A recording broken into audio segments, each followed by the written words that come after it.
Programang ito ay rated SPG. Striktong patnubay at gabay ng magulang ang kailangan. Maaaring may masiselang tema, lengguwahe, karahasan, sexual, horror o droga na hindi angkop sa mga bata. Kapamilya, ang mga dapat nating abangan sa FPJ's Batang Quiapo.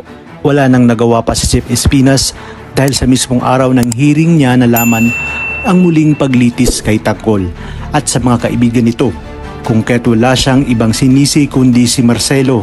Sa araw ng hearing ni Tanggol ay dumalo nga sina Marites at Chairman, at nang malaman naman ito ni Rigor ay talagang sinabi niya sa kanyang sarili na hindi nga siya papayag na makalaya ang demonyong si Tanggol dahil kinakailangan umanong mabulok si Tanggol sa bilangguan sa laki nga ng kaso nito.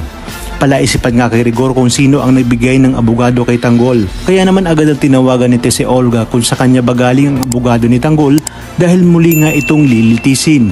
Na siya namang ikinagulat ni Olga dahil batid din natin na hindi nga rin siya papayag na makalaya si Tanggol.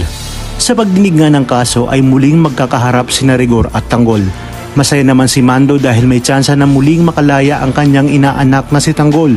Kinausap nga siya ni Tanggol at sinabi nga ni Tanggol na bakit hanggang ngayon ay ganoon pa rin katindi ang galit sa kanya ng kanyang tatay Rigor. At dahil sa hindi na matiis ni Mando ay inamin niya na kay Tanggol ang tungkol sa tunay nitong pagkatao, kung saan sinabi niya na hindi siya tunay na anak ni Rigor, kung kaya't napagtanto ni Tanggol na kaya pala ganoon na lamang ang turing sa kanya na Rigor.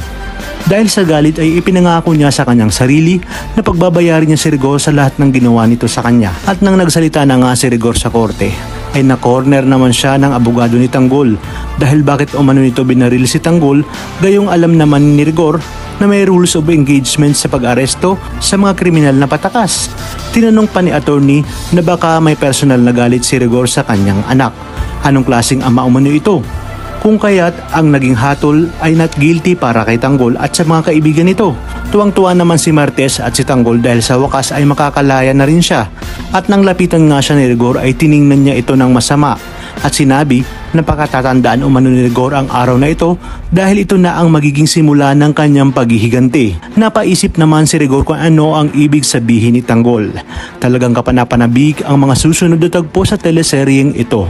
Kaya naman sabay-sabay natin itong pakaabangan. At kung bago ka pa lamang sa akin channel ay sana huwag kalimutang mag-like at subscribe. Pinutin ang notification bell para updated kayo palagi. Maraming salamat sa inyong panonood at hanggang sa muli, kapamilya.